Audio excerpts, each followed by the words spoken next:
The future of the Department of Education could be decided by an executive order, but not before a long court battle. Plus, the unbelievable story of 10 dogs attacking 8 people, where it happened and what we know so far. And then a beloved former Wisconsin kicker is hanging up his jersey and retiring. You're watching News 3 Now at 5. Thanks for staying with us at 5, everyone. Eric is off this week. Let's begin with the weather. Started sunny, now it's cloudy. It's been very cold today, and it could get very slippery tomorrow. Alex is on the weather patio. Hi, Alex. Hey there, Susan. Hey, southern Wisconsin. Yes, the clouds are filling in out ahead of that weather system that could bring a glaze of ice to southern Wisconsin starting right about this time tomorrow night, carrying through the Wednesday overnight period. And that's why we're highlighting from Wednesday, 6 p.m. to 6 a.m. Thursday. Be very specific. This is pushed a little bit further into Wednesday. We thought yesterday it might start mid-afternoon hours. Now it looks like a little bit later in the timeline. Wednesday evening and Wednesday overnight will be that time frame where we were looking at that little bit of freezing rain with a little bit of ice accumulation possible. Already winter weather advisories being issued just to our south in Iowa and in Illinois. As confidence increases with the National Weather Service, we may see those winter weather advisories pushed up into southern Wisconsin here over the course of the overnight period going on into Wednesday. This is what we're expecting, that glaze of ice as we go into Wednesday night, maybe upwards of 1/10 of an inch of an ice glaze, perhaps up to an inch of snow. It just takes just a little bit to cause slick conditions across southern Wisconsin. And we've seen a couple of these events like this year that have turned into some accidents. Right now, Susan said it's cold. It is 18 in Madison, 17 in Lone Rock, and 19 in Janesville. Temperatures in the teens right now. We'll hover pretty steady overnight tonight with the clouds out there. More on tracking the starting of the precipitation, how much ice you can expect, and also that snow in terms of communities impacted that's coming up in Maine weather. All right, Alex, thank you. The Department of Education may soon face elimination. According to 2 sources, the Trump administration has started to draft an executive order that could eventually get rid of the Department of Education. President Trump is also expected to urge Congress to pass legislation that would shutter the department. Democrats across the country have been vocal in their opposition to the proposal. Maryland Senator Chris Van Hollen says this move serves to eliminate history. Start with history. Here's somebody who wants to erase history. We're celebrating Black History Month. He wants to erase Black history from our schools. He doesn't want to tell the truth. This isn't the first time the U.S. has tried to either abolish the department or merge it with another agency, but previous attempts have failed to get backing from Congress. During the first Trump administration, an attempt to cut the DOE's budget failed, and the Republican-led Congress ended up providing more funding. The all clear has been given tonight, and classes are back in session at Bradford High School in Kenosha after an apparent swatting hoax. Police say they swept the school and found nothing, determining there was no real threat. School staff say that students and employees followed all safety protocols and no one was hurt. Swatting is a felony in Wisconsin, and police are now investigating. A woman has been cited 15 times after 10 dogs bit at least 8 people on the east side of Madison. Police say yesterday evening they were called to the Quick Trip near the intersection of American Parkway and US 51 for a report of 10 loose dogs. Officers responded, and some needed to use pepper spray on the aggressive dogs. 8 people were bitten, including a Madison Police Department sergeant and a Madison firefighter. It took officers 2 hours to round up the dogs, and the woman who owns them is facing additional criminal charges. An Amber Alert has been issued for a 16-year-old who is 3 months pregnant. The man she is with is now charged with child abduction and child enticement in Dodge County. Police are urging the public to be on the lookout for a 2014 2016 black Buick LaCrosse. It has used various license plates. The one most recently seen was a Pennsylvania plate, number KGW 5186. The driver, 40-year-old Gary F. Day, is believed to be the father of the unborn child and in violation of a no-contact order against 16-year-old Sophia Martha Franklin. They were last seen in Beaver Dam and are believed to be heading south. If you have information about the car or the people on your screen, please call the Beaver Dam Police Department or the Amber Alert tip line. Those numbers are both on channel3000.com. Madison firefighters put out a vehicle fire on the way back from another fire. Engine 13 was returning from a call when they saw heavy smoke near Commercial Avenue. They arrived to find a dump truck fully engulfed in flames. Firefighters put out the fire and no injuries were reported.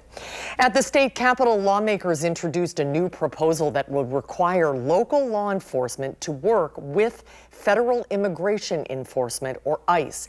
Political reporter Will Keneally reports from the Capitol. It's time to remove these people from our country. The local Republican response to increased attention on immigration was announced Tuesday. It would require Wisconsin sheriffs to check the citizenship status of anyone arrested for a felony.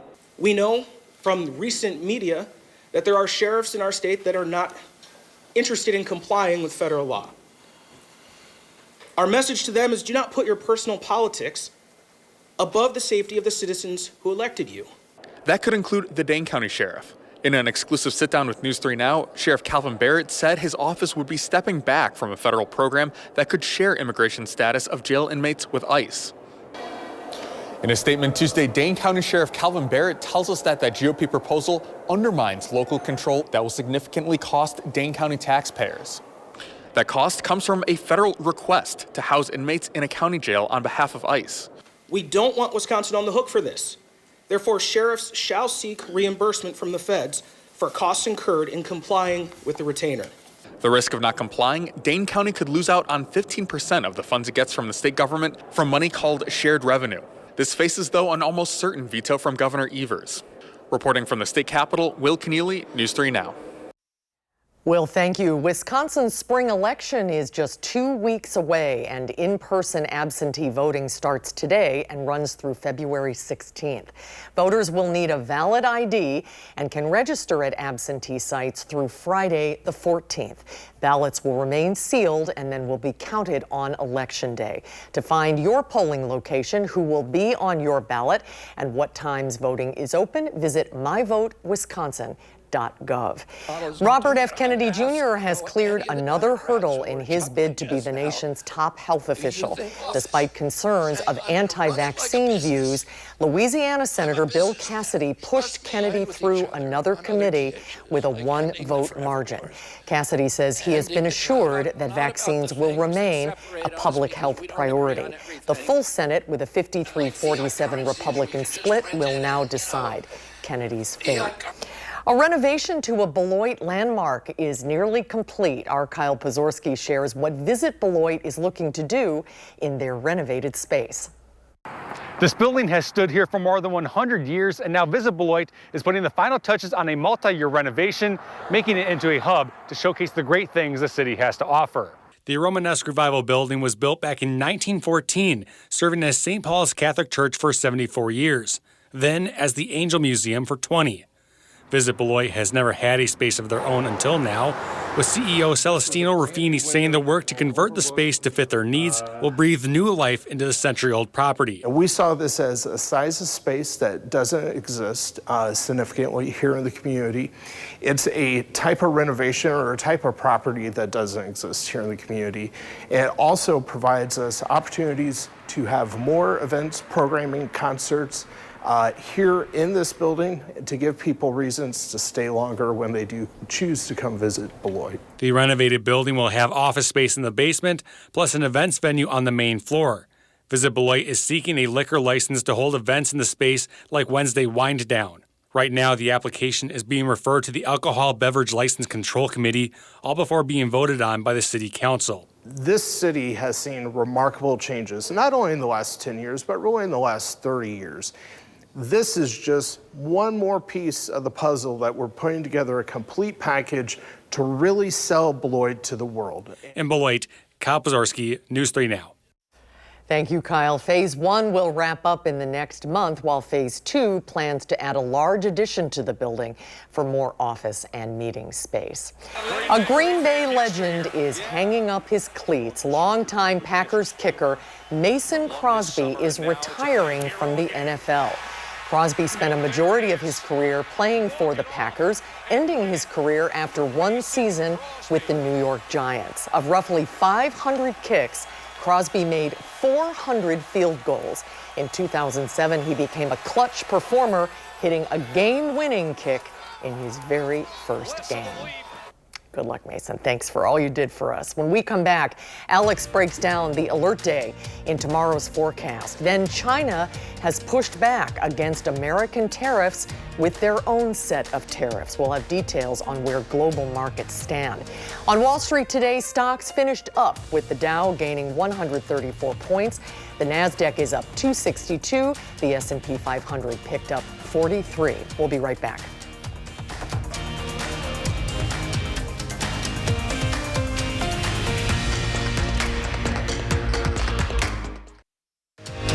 You're watching News 3 Now at 5.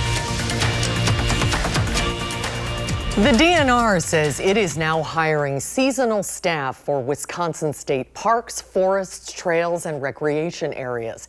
Staff are responsible for things like outdoor maintenance, facility maintenance, groundskeeping, and customer service. Work typically starts in the spring to early summer and extends through late summer to fall. For a full list of jobs available, visit the Wisconsin DNR website or wisc.jobs. With the Trump administration's tariffs on China now in effect, China is pushing back, saying that it will impose tariffs of its own on U.S. imports. The White House says President Trump plans to speak to Chinese President Xi Jinping very soon. The President made it very clear with the 10% tariff on China that he is not going to allow China to continue to source and distribute deadly fentanyl into our country. Starting next week, China says it will impose a 15% tariff on coal and liquefied natural gas products coming from the U.S., as well as a 10% tariff on crude oil, agricultural machinery, and large engine caps. Job openings at U.S. businesses shrank much more than expected to close out last year. The Bureau of Labor Statistics reports the number of available jobs sank from 8.16 million in November to an estimated 7.6 million in December of 2024. That's lower than economists expected. Some of the biggest drop-off in openings were at small businesses and for white-collar roles. Most of the slowdown came from a pullback in hiring since layoffs continue to remain low. Spotify reported its first full year of profitability since its founding nearly 20 years ago. The Swedish audio streamer reported a profit of nearly $1.2 billion for 2024. It also reported monthly active users jumped 12% for the fourth quarter, the highest fourth quarter increase in its history. Well, speaking of the radio, you might want to have a weather radio nearby. Little ice is on, maybe a lot of ice, and that's always a dangerous situation, Alex. Yeah, it doesn't take much, as we know in Wisconsin. Just a tiny bit of ice, a little bit of glaze. It sneaks up on you, and that's why we're continuing to highlight 6 p.m. Wednesday to 6 a.m. Thursday, to be very specific, for the potential for a little bit of freezing rain, a little bit of ice accumulation, a little bit of snow. Already out ahead of that, we have winter weather advisories issued for parts of Iowa and northern Illinois just to the south. If the conditions still look like they'll verify, wouldn't be surprised to see those winter weather advisories lifting into portions of southern Wisconsin. Let's break this all down with the timeline. Right now, tomorrow afternoon, Wednesday afternoon, a little bit of snow developing west of Madison, southwest of Madison. It's Wednesday evening that the freezing rain mix chance increases everywhere. Overnight, Wednesday night, we have that wintry mix, and when it may not be having snow or freezing rain falling, a little bit of freezing drizzle, and that can also cause that glaze as well. And everything ends by by the time we get to Thursday morning early. Let's track that here with Future Track. This is different from yesterday. We had snow breaking out from 2 to 4 p.m. yesterday, according to Future Track. It's a little bit later once we get into the evening hours. So as we get into 6, 7, 8 o'clock, as I mentioned, we have that light snow mixed in with a little bit of that pink. That's the freezing rain mixing in as we go towards 10 o'clock. That light precipitation, breezy conditions as well. And that will continue through the overnight hours as we get to 5, 6 o'clock in the morning. Still could be looking at a couple of snow flurries mixed in with a little bit of freezing drizzle across southern Wisconsin, promoting those slick roads, especially those roads that are untreated, the on-ramps, the off-ramps, the bridges, and the sidewalks too. So if you have to maybe take a dog out for a walk like I do, you got to be careful with the sidewalks as well, with improving conditions as we go into Thursday afternoon.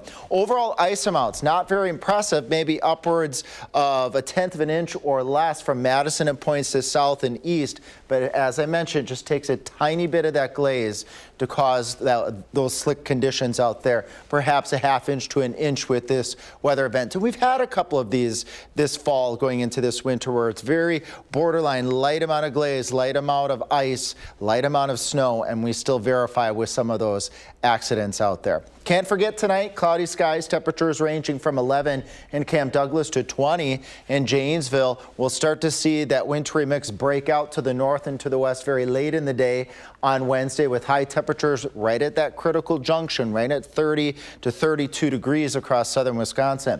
Right now, we're in the teens out there. It is chilly, relatively speaking, for this time of year. We've been used to these more mild temperatures as of late. 19 in Boscoville, 14 in the Dells, and 19 in Janesville. Still got a plan tonight. Temperatures staying very steady because we have the clouds out there kind of holding in a little bit of that winter warmth, so to speak. It's not warm, but it's holding in like a blanket. Those temperatures keeping them right around the 20-degree mark. After our alert day Wednesday, we have a nice day Thursday that will melt any of those icy patches. The next storm that we're watching is Saturday. That weather event could bring us several inches of accumulation to southern Wisconsin. At 6 o'clock, I'll give you a glimpse of who stands the best chance for that accumulation on Saturday. So don't want to lose sight of that and join us at 6.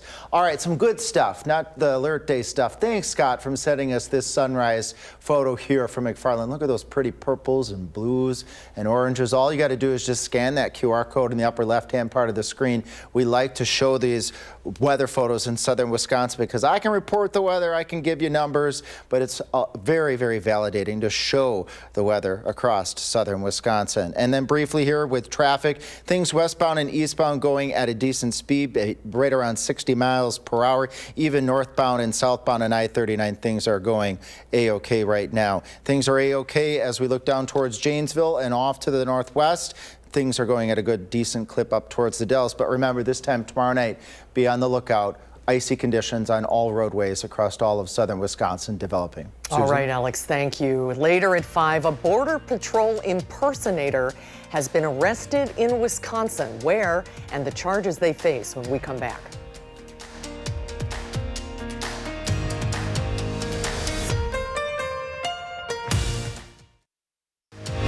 You're watching News 3 Now at 5. Moving forward.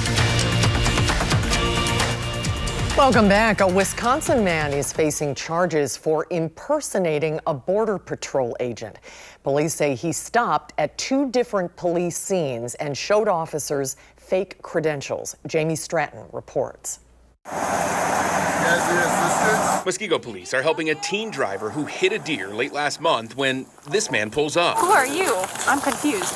The officer confused to see what looks to be a Border Patrol agent at the scene. I don't think I've ever seen a green vest in Muskego. The man, later identified as Hank Glenbin, shows her an ID card that police say stated Department of Homeland Security with his photo, then helping her pull the deer farther into the ditch.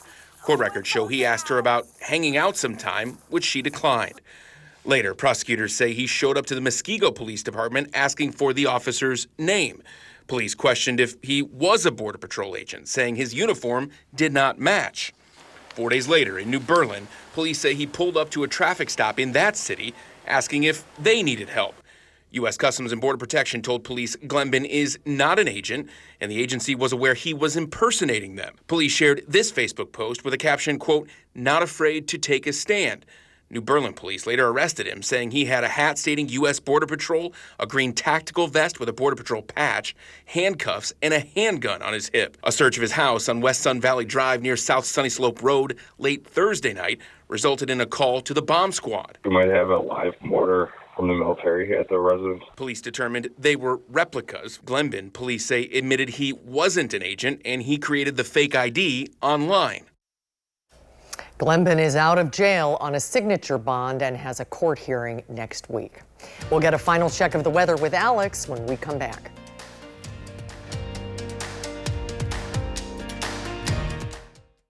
The trade war with China breaks out as shoppers already are paying more because of inflation. What can shoppers expect? And in our Eye on America, we go back to North Carolina to check in on rebuilding efforts following Hurricane Helene. Are people getting the help they need? That's tonight on the CBS Evening News.